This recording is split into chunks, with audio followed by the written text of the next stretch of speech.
It is the last day of 2023. 2024 is right around the corner. So today I am looking back at everything that I've watched in 2023 and I'm ranking them from the worst to the best. Just a couple house cleaning points before we get started. Obviously, I did not see everything that came out in 2023. There was a lot of content to consume and I've got other things that I have to do in life, unfortunately. So you may notice that your best movie of the year isn't my best movie of the year, and your worst movie of the year is not my worst movie of the year, and maybe that's because I didn't see them, or maybe that's because you just don't agree with my list, and if that's the case, well, you're right, because my list is not your list, and I want to see your list and your opinions. So if you have it in you, comment down below all of your movies that you saw in 2023 ranked from the worst to the best, and with all that out of the way, let's get started. In last place, we have The Price of Glee. A documentary looking at the dark side of Glee and taking the cast experience of the show, twisting it, and trying to explain how the show led to the death of 3 of their cast members. It exploits them, paints this picture with zero evidence, and was overall just gross. Making our way into the 70s, Depp vs. Heard, a Netflix documentary series. Johnny Depp and Amber Heard's trial was arguably the event of the year, and this documentary takes that event and twists it by looking at the influencers who covered the event on the internet and blames them for why Amber lost and Johnny won. At times, it can be an interesting commentary on how the world has changed in getting its news from influencers on the internet, but mostly it just comes across as bitter and untruthful. Number 78, Peter Pan and Wendy. Jude Law is carrying this movie on his back with his performance as Hook, but that is far from being able to save this movie as a whole, as I found the rest of this movie very boring, lacking in any charisma, charm, magic, or fun. Washing ashore at number 77, Aquaman and the Lost Kingdom. Man, I thought that this was just such a bummer way to go out on the DCEU. Not only was this movie kind of dull and boring, with terrible performances and bad dialogue, they also ruined Black Manta by adding this ridiculous bigger threat over his motivations. Jason Momoa is trying his best to bring the energy, but unfortunately, even if James Gunn and Peter Safran hadn't taken over DC and were rebooting the whole thing, if the DCEU was a sinking ship, this would have been the movie that finally drowned it. At number 76, we've got Cocaine Bear. Instead of mostly being a fun time, this movie just came across as mean-spirited to me, as the torturous, horrific kills done by the bear were mostly focused on characters who were innocent and were just trying to do the right thing or were just in the wrong place at the wrong time. Along with that, the humor fell flat for me, and the bear was even hardly in this thing. 75, Asteroid City. Wes Anderson has some beautiful cinematography and camera movements, but other than that, there was not much else in this movie that I found enjoyable. The shtick of this movie being a play got old to me really fast. All of the performances by the actors were done in the same monotone fashion. And overall, while watching this movie, I just found myself bored, asking, what's the point? Trapped at number 74, we've got Inside. Willem Dafoe can lead a movie all on his own, no doubt, but this thriller was neither thrilling nor interesting enough for me to enjoy it. Coming in at number 73, That 90s Show. Aside from the fun of seeing some of the original cast members come back and make their appearances, this show had none of the edge or the writing that made the original so fun. None of the characters were interesting, I never cared about any of them, and the comedy was more cringy than it was funny. Number 72, iCarly Season 3. I always go into these seasons hopeful that I will once again love this show that I've loved since childhood, and every season I come out disappointed. This reboot just never found a way to recapture the charm and humor that made the original work so well. I can admit it was childhood fulfillment to see Carly and Freddie finally get together, but at the same time it also made me unsatisfied because of the way it was written and came together so desperately. I am bummed that the show ended on such a cliffhanger of Carly's mom finally being introduced and almost getting a chance to see her, but in the end not getting there because the show did get canceled. But at the same time, I'm kind of happy to be put out of my misery. 71, Zoe 102. Far from perfect, but I enjoyed seeing these characters come back onto my screen. I did think Chase and Zoe's relationship was handled incredibly poorly, but there was enough fun with the nostalgia and some laughs along the way that while this is a pretty bad movie, it's a reunion that I'm at least glad I attended. Rounding out the 70s, we've got Napoleon coming in at number 70. This was by far my biggest disappointment of the year. While it is filled with great performances and brutal battle sequences, it also has zero context to them, a bad narrative flow that made this story feel incomprehensible. Beginning the 60s, we've got Old Dads coming in at number 69. As a big fan of Bill Burr and his stand-up comedy, I like how this movie was able to infuse his brand of comedy into the film. Unfortunately though, aside from a couple of scenes, the comedy wasn't all that funny, and it felt like translating jokes from his comedy sets for a movie restricted Burr from firing on all cylinders like he can do when he's firing his mouth on stage. Plus, it has a story that's kind of all over the place, so in the end, Old Dads just kind of becomes this forgettable comedy film of the year. Number 68, Shazam! Fury of the Gods. Zachary Levi was still entertaining in the role, but this time around I found the writing made his character unfocused and lost the charm that it had from the first film. There was still some fun action in it, but the villains weren't all that interesting, and overall this movie just didn't really work for me all the way through. Coming in at number 67, 65. I liked the relationship between Adam Driver and the little girl, but the dinosaurs felt like they were way too much in the background that you almost forgot about them for most of the movie's runtime. When the dinosaur action does happen, it's fun enough to hold my attention, but for the most part, this movie was just generic and boring. A part of the 60s crew, we've got The Little Mermaid coming in at number 66. Halle Bailey was incredible in the role of Ariel. I liked the recreation of the song sequences. I thought they sounded great, and I really enjoyed when we were under the sea exploring the mermaid world. However, once this movie got onto dry land and we focused on the romance, the pacing got a little sluggish for me. I felt the leads had no chemistry, and I just was invested in the movie as much as I was in watching paint dry. 65, Indiana Jones and the Dial of Destiny. There are some things here that did work for me. Harrison Ford, it was great to see him back in this role. There were some action sequences that were pretty good, and the opening 20 minutes would have been a great indie short film on their own. Unfortunately, that is where the movie peaks. It is a generic, forgettable action movie that does not live up to the name of Indiana Jones, nor is it a great send-off for this iconic character. Number 64, Evil Dead Rise. This one is strictly based on preference because as a horror movie, I can acknowledge that this had some great makeup work, some great practical effects, some great scares, and some really creative, gross out kills. However, the overall story of a mother getting possessed and then going off and killing her children, I didn't find that much fun. I found it more sad and depressing, and it just wasn't my cup of tea. Knocking at the door of number 63 is Knock at the Cabin. I thought the performances were really great, and I did enjoy the psychological aspect of the conversations and argumentative points between this family being held hostage and their invaders. But at the same time, I felt like I was 10 steps ahead of the movie the entire time. There were no real surprises here, and overall, the ending did end up falling pretty flat for me to make this a pretty underwhelming experience overall. Number 62, Ruby Gillman, Teenage Kraken. A cute little animated film that, while it is cliche, it also had some pretty fun characters and some interesting backstory and lore that I surprisingly got into. 61, Secret Invasion. Filled with some fantastic performances and probably Samuel L. Jackson's best performance in the entirety of the MCU. When Secret Invasion was being a spy espionage who's thriller that it promised us to be, I did find myself intrigued and coming back to each episode with anticipation each week.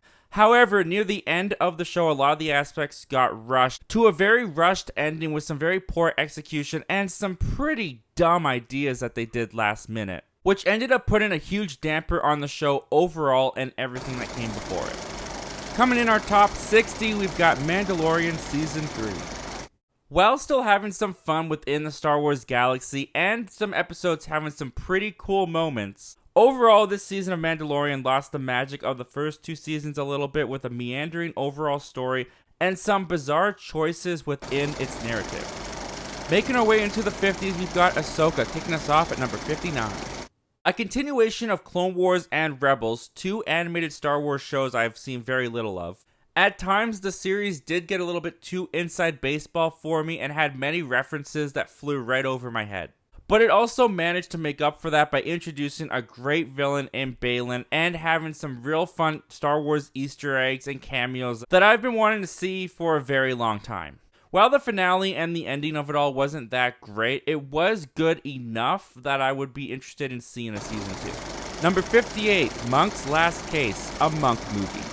As a fan of the Monk series, this movie felt more like just another episode of the show, which as a movie is its biggest major flaw, but as a reunion episode to the show, I found that they captured the tone and feel of the show perfectly. It felt like the cast members didn't skip a beat with their characters, which made this entire thing just feel familiar, comfortable, and just good to be back. Number 57, MH370, The Plane That Disappeared. This documentary of a plane that disappeared in thin air with passengers on board explores the theories and ideas of what may have happened with a lot of intrigue and mystery. I was hooked on each episode, seeing the story unfold right before my eyes, and it left me with many questions of my own. A documentary that has stuck with me all year since I hit play on their trailer. At number 56, we've got Megan. The stories surrounding this toy company and the characters I found to be kind of lacking within the narrative, but Megan as the killer doll was great. Anytime Megan was on screen, I was having a great time with her plotting and committing of murders. This was a fun little thriller movie to kick off the year of 2023. 55, Transformers: Rise of the Beasts. The movie suffers from a bland plot and uninteresting human characters, but this is the best characters the Autobots have ever been. The action was a lot of fun, and while the movie was pretty forgettable, I forgot about it as soon as I left the auditorium, I did have a pretty decent time with it while it was on. 54, Zack Snyder's Rebel Moon. Conceived out of a Star Wars pitch by Zack Snyder at Lucasfilm that never went anywhere, Rebel Moon feels more like Zack Snyder replicating his best attempt at Star Wars a lot of the times, but there was still enough that felt creative and different that prevented this from just feeling like a Star Wars ripoff. I liked the world building and the exploration of this universe. The characters, though, are pretty thin and uninteresting, but as far as a part one of a movie goes, this does have me intrigued to see where the rest of this story goes in its next chapter. At number 53, we've got Totally Killer. As a lover of the movie Back to the Future, I appreciated the homages and the familiar story beats that this movie followed while also having a pretty engaging slasher story. It was nowhere near as clever as Back to the Future, and a lot of the jokes for me were pretty weak. But I did have a lot of fun with its concept and horror elements, and it is one of the first movies that has ever made me think to myself, maybe you can do Back to the Future nowadays. The Meg 2, The Trench, comes in at number 52. Absolutely my guilty pleasure for the entire year. This movie is super dumb, nonsensical, full of bad acting and bad dialogue, but I enjoyed every minute of it. I had so much fun with the Megalodon chaos and overall stupidity of this film. Just outside our top 50, we've got Guy Ritchie's The Covenant. Jake Gyllenhaal and Dar Salim shine together in this war story about survival with some intense action sequences and a lot of heart. I was invested in their stories the entire runtime. Ending our 50s at number 50, we've got The Haunted Mansion. At times leaning more into the horror genre than I was expecting, The Haunted Mansion was pretty much a fun haunted house kind of ride with some fun characters, a fun ensemble cast, and some fun family-friendly thrills. Number 49, Blue Beetle. What makes this movie is the family dynamic of the entire ensemble cast. I liked Zolo in the role of the Blue Beetle. Some of the action sequences were also fun to watch. Yes, this movie feels very derivative of many other superhero movies in the genre, with many cliche and familiar plot elements as well as terrible villains, but the charm was there to make this movie a decent little entry in the DCEU. Shrinking our list even smaller, we've got Ant-Man and the Wasp: Quantumania coming in at number 48. Far from great in the MCU, but as a sci-fi B-movie, I really dug this one. I thought it was very cool, very imaginative. I thought that Kang was a very intimidating villain, and I don't care what anyone says, MODOK was awesome. My name is Darren, and I am not a dad! Number 47 belongs to Fast 10. I did not like F9 very much at all, but I felt like this entry brought the franchise back to the absurdity and fun I enjoyed of entries like Furious 7. Jason Momoa was so entertaining and stole the show as the villain of Dante, and the action sequences were a lot of fun to watch with some pretty great stunts. Still stupid, but the stupid that I enjoyed within this franchise of the past. At number 46, we've got Barbie. The visuals, set designs, production designs, acting, and directing I thought were all great in this movie. The actors are having such a great time that really translates onto the screen, especially Ryan Gosling as Ken. And they're all bringing a lot to elevate this script. A script that I found to be very preachy, and at many times pulled me out of the movie in just the way the characters spoke, and the over-the-top cartooniness in how the real world was depicted with the subplot of Will Ferrell and all of his goons over at Mattel.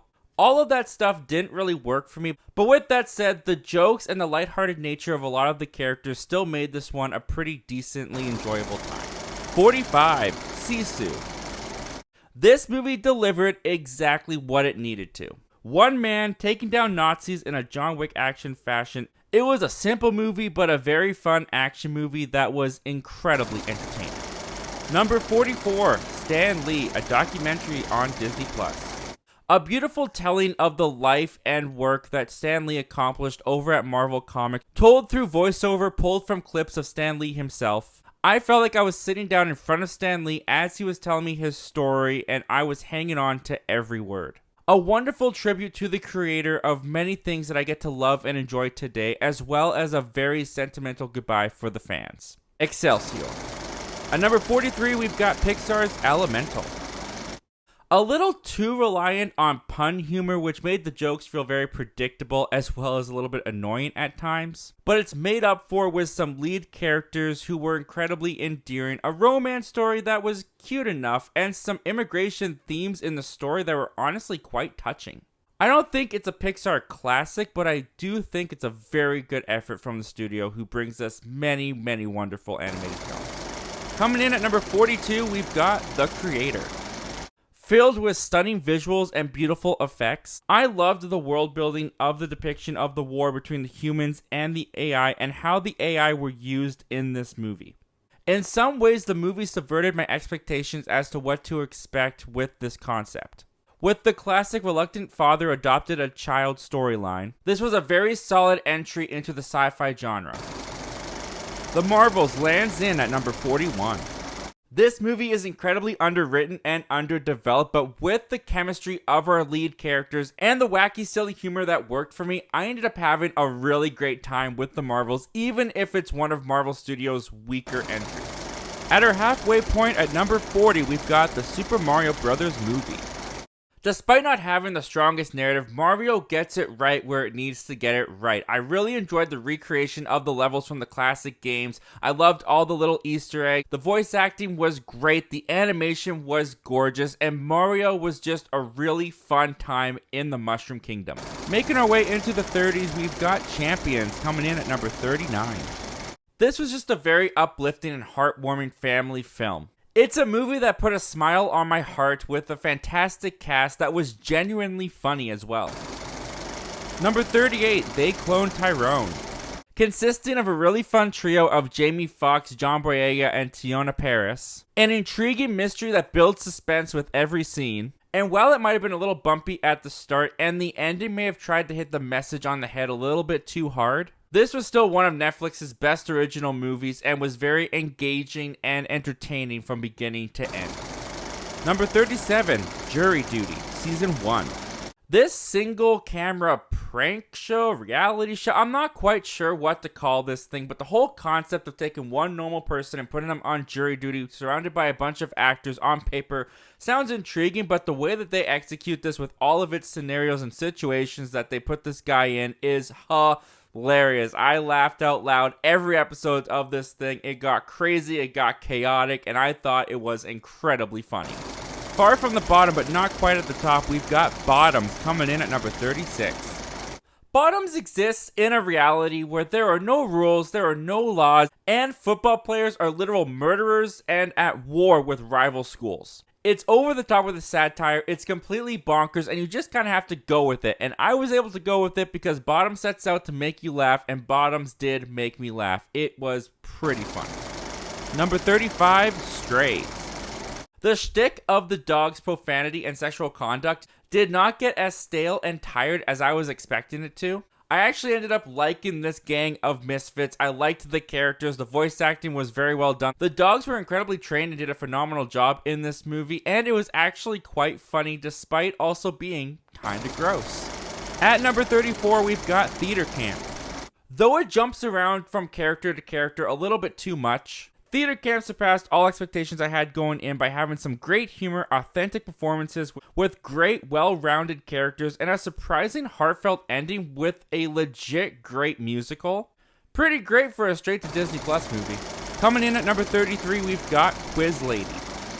The plot as to why these girls have to get onto a game show in the first place to earn money to save their dog that has been kidnapped is a bit stupid, but that is also what contributed to this fun and wacky buddy comedy. Not only did this movie have me laughing consistently throughout its runtime, but there was also some very heartfelt and wholesome moments throughout this movie that just had me smiling by the end. Number 32, Teenage Mutant Ninja Turtles Mutant Mayhem. These versions of the Turtles were drastically different from the Turtles that I grew up with, but in that way I also felt that they were appropriately adapted for this generation very well. The movie definitely feels like it's aimed at a younger audience than it is for me, but in that way this movie is also super cute, endearing, and fun, and is probably the most lighthearted Turtles film they have ever made. Just outside of our top 30, we've got Nimona coming in at number 31. Taking place in a medieval yet at the same time futuristic setting, I really got into the world and the characters that this movie introduced me to. The humor was sharp and quick and witty, and while the animation looked a little bit weird when the movie started, it quickly became appropriate for the world that they were establishing. And it had a story that had me engaged from beginning to end as well. It got dumped on Netflix, so if you missed Nimona, I definitely recommend checking it out. And in our 30s, at number 30, we've got Gran Turismo. Based off of a video game I had never heard of, Gran Turismo won me over with a fascinating underdog story, some great performances including by David Harbour, a good amount of heart, an inspirational story, and surprisingly some pretty thrilling racing sequences. Making its way into the 20s, we've got Renfield coming in at number 29. Even with all of its flaws, I just have a really great time with this movie, especially through the performances of Nicholas Hoult and Nicolas Cage. And even the subplot with the drug lords didn't bother me all that much because I was just having such a fun time with this film. It's just one of those movies where I can overlook all of its negatives because I find the concept a real fresh take on an IP that's been around for so long. At number 28, we've got Air.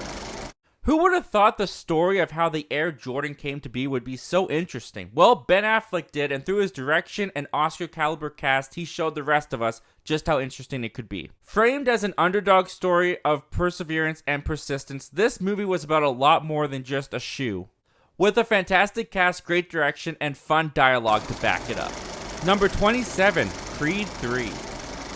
Michael B. Jordan and Jonathan Majors shine together, taking the Rocky franchise into their own hands. Michael B. Jordan's direction and take on the boxing sequences in this movie made them very fresh and unique, infusing an anime style into the fight sequences. And the personal drama for Adonis in the film, while very familiar to Rocky, also made it feel like it fit into this franchise like a glove. Number 26, No One Will Save You. Having this film almost be completely void of any dialogue was a very fascinating choice, but it also led to some very suspenseful and thrilling sequences. So many twists and turns while being completely unpredictable and beautifully shot. The practical effects and setting of isolation was a big bonus for me as well. Coming in hot in our top 25, we've got Flamin' Hot. The story of the invention of the Flamin' Hot Cheeto is not one that I ever thought I would need, but this movie manages to make it completely endearing with a very charming cast and a feel-good story about family and chips. Number 24, Beau is Afraid. The absurd and surrealism of the imagery depicting the world through the eyes of this character's anxiety was fascinating. The performances were great with Joaquin Phoenix at the center of it all. The surface story of a man trying to get to his mother's funeral but having obstacles constantly get in his way was engaging and entertaining enough that even with the deeper meanings that I totally missed and went over my head, they never bothered me that I missed them or that they went over my head. I did pick up on some themes of toxic relationships, codependency, and gaslighting that did elevate the story even for me. Beau is Afraid was a complete acid trip, but a very entertaining and beautifully shot one. At number 23, we've got John Mulaney, Baby J. John Mulaney is my favorite comedian, and in this stand-up special, he managed to turn his story of drug addiction into a comedy set that was a prime example of finding the humor in the darkest of situations. He manages to find the balance of making the audience laugh at his situations, while also treating those situations seriously and without glorifying them, but never losing sight of the humor. Coming in at number 22, we've got Dungeons & Dragons: Honor Among Thieves.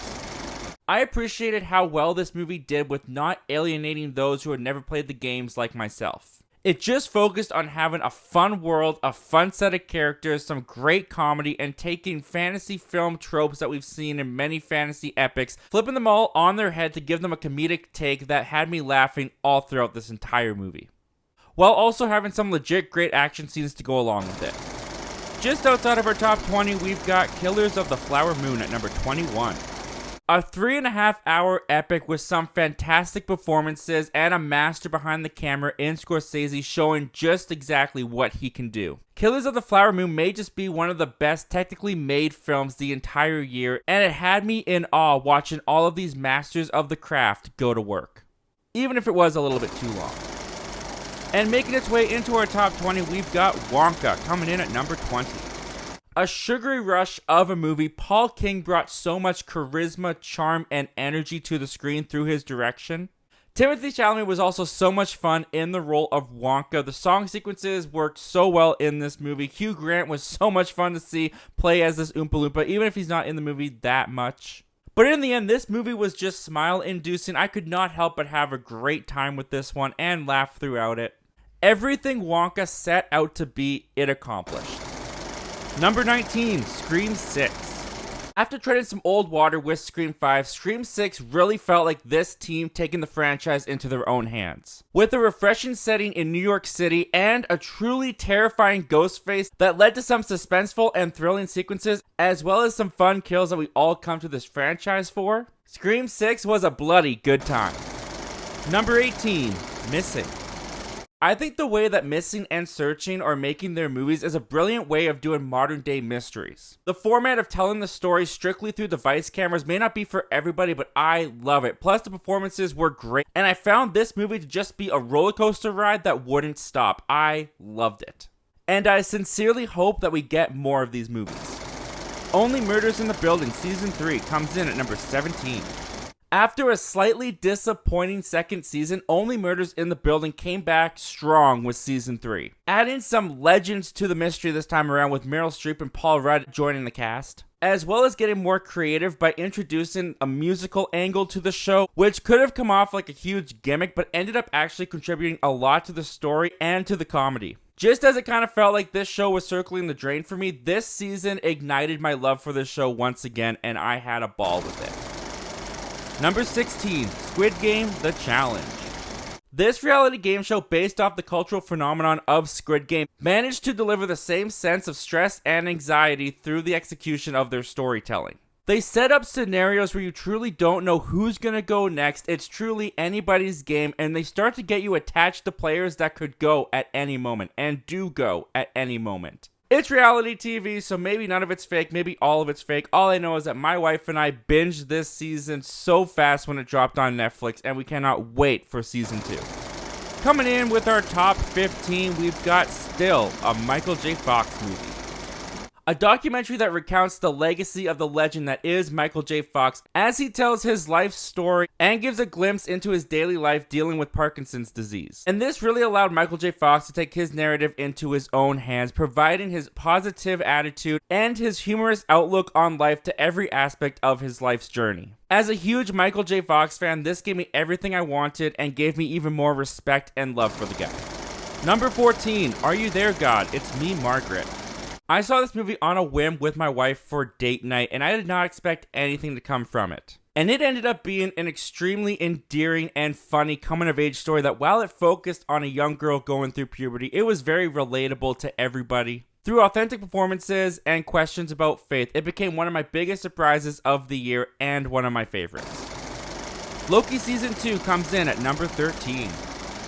Coming off of a good season with Loki Season 1, the team really seemed to find their stride in Loki Season 2. Focusing up the story a lot more and focusing more on the character journey of Loki. plus some fantastic additions to the cast such as Kiwi Kwan, and a very fitting end for Loki that makes his 14 journey in the MCU feel very complete. Loki Season 2 was easily one of the best efforts from Marvel Studios the entire year.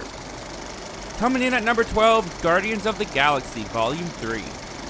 James Gunn promised us a finale to these characters and this franchise, and he more than delivered on that promise. Not just providing the heart, humor, and action that we've come to expect from this franchise, but each of our Guardians are written with so much care and given such satisfying conclusions that by the end of this thing, I was tearing up reflecting on the near-decade journey we've gone on with these characters and feeling like the dog days were truly over. Just outside our top 10, we've got The Flash coming in at number 11. I am in the minority putting this high on my list. I know. But I can't help it, man. I just had so much fun with this movie. I thought Ezra Miller did a great job as both iterations of Barry and playing off of himself. Keaton's return as Batman was such a joy, and I really did get into the emotional core of the entire story, revolving around Barry and his mother. Yes, I know the CGI is ugly, and there are some problems within the narrative of the story, but I'd be lying to you if I said this isn't one of the movies that I've watched the most this entire year, and I will continue to watch it, because it's just so damn fun. And kicking off our top 10, we've got David Fincher's The Killer. Loaded with some of the best dialogue I've heard all year, following Michael Fassbender as this cold-blooded assassin was filled with so much tension and unexpected moments. It had me on my toes the entire time, and I was mesmerized just looking at this corner of this character's world and his life. Number 9, The Bear Season 2. Taking a step back from showing us the intensity of working in a kitchen and showing us the stress of getting a restaurant up and running, The Bear continues to be one of the best shows on TV with fantastic performances, intense writing, and an authenticity that truly makes you feel like you're a fly on the wall of these people's lives. I love what they did with so many characters this season. Richie had a fantastic arc, and I'm really happy that they got renewed for a season 3 because I am so ready to get stressed out all over again with these characters' stories continuing. Number 8, The Iron Claw. Anchored in Zac Efron's best dramatic performance to date, this true story of the Von Erich wrestling family had me so charmed and then just ripped my heart out. And then ripped it out again. And then ripped it out again. Filled with fantastic performances, some beautiful storytelling, and the most tragedy I've experienced this entire movie-going season. The Iron Claw is a truly unforgettable film that definitely stays with you, and it is a triumph for A24 and everyone who was involved in making it. Coming in at number 7 is Mission Impossible 7: Dead Reckoning Part 1. This franchise just knows how to bring the high-octane energy to all of its action sequences, anchored in Tom Cruise's willingness to put his life on the line to give us some amazing stunts onto the screen, and that did not disappoint with Mission Impossible Dead Reckoning Part 1. Is it even Part 1 anymore? With it being a Part 1, at least at the time, I thought it was one of the best Part 1s I've seen in a while because it felt like a complete story. We went on a journey with the characters, we accomplished something, even though there was still more story to tell in Part 2. Or I guess just Mission Impossible 8 now. The story they were telling here was still very good, with a very compelling look at AI, which was very topical and very eerie at the time. Hayley Atwell was a great addition. I loved her character brought in here. Her dynamic and chemistry with Tom Cruise was fantastic, and this was definitely the movie of the summer for me. When I think back to summer 2023, I'm gonna be thinking of Mission Impossible Dead Reckoning. And just outside of our top 5, we've got John Wick Chapter 4 coming in at number 6. The action in this was nothing short of incredible. I was so blown away by the stunt work and the flawlessness of it all. I also thought that it had a really great story and a very fitting end to our hero of John Wick. It built off the last 3 movies perfectly and gave us one of the best in the franchise and one of my personal favorites of the entire year. Kicking off our top 5, we've got Past Lives. The way that Celine's song directs this almost was romance movie is breathtaking. It doesn't even feel like a movie. It truly does feel like you're watching a slice of life from these couples' lives after these childhood friends reconnect after 20 years of not seeing each other, but always having that question of, were they supposed to be together? I loved all the themes about closure and regrets and accepting the life that you've chosen for yourself, the path that you've gone down. There's no villain, no one does anything wrong, it's simply just life. And does fate and destiny exist in life? That is the question that this movie asks, and And who knows? And that is the beauty in life, and that is the beauty in this movie, topped off with some fantastic performances. Yeah, this one had me tearing up by the end. Number 4, Oppenheimer. A 3-hour movie that feels more like 2 hours. Nolan delivers some of the most compelling dialogue of the entire year, accompanied by some of the best performances by a slew of actors in this movie, to tell the story of the creation of the atomic bomb in all of its brilliance, awe, and terror. This movie entertained me, this movie impressed me, and this movie made me think.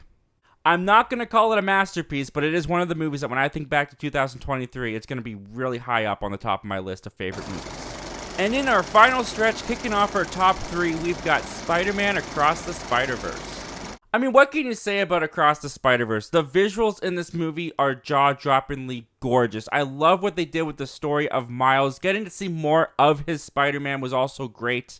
The way that Into the Spider-Verse and Across the Spider-Verse use the spider characters in the multiverse to uplift Miles' character, I think is so well written and so incredibly well done. The Spider-Man cameos and the Easter eggs are so much fun to witness without being distracting to the overall story. It's one of the rare sequels that went bigger, and in going bigger, they went better. Our runner-up at number 2, Godzilla -1. Godzilla -1 was not anywhere on my radar until like a week before it came out, and this movie blew me away. Not only were the Godzilla sequences a ton of fun while also being intense and scary and full of spectacle, but the characters in the story as well were well developed and were interesting, and you liked them, and I wanted to follow their stories, and I didn't want Godzilla to eat them or kill them or tear their house down. I was enthralled by this movie the entire time. By the time it ended, my jaw was in my lap, and I knew that this had made it very, very high on my list of favorite movies of the year. But coming in at number 1 as my favorite thing I've watched all year is The Holdovers. Not only is this a great holiday film filled with all the emotion and heart that comes with the best of them, but it's just a beautiful human story through and through. Paul Giamatti is absolutely incredible in this film, as is Dominic Sessa, making his introduction into films with this movie, paired up with Paul Giamatti, as this teacher and student have to spend the holidays together at this boarding school. As well as Davine Joy Randolph, who probably had one of the most heartbreaking performances I've seen the entire year. All of their chemistry was great, and the way that the story builds their relationship was so beautiful, and I was so invested in it. I also loved how they genuinely tried to make this feel authentic to a 1970s film. I mean, if you told me that this movie was from the 70s, I would totally believe you. From the technical aspects to the acting to the way that it all looked so authentic. It looked so good. And I just loved it so much, I watched it 3 times within 2 days of its release. And I guarantee you, I'm going to watch it a lot more for many, many, many, many more years to come. So for that reason, this one comes in at number 1 for the year.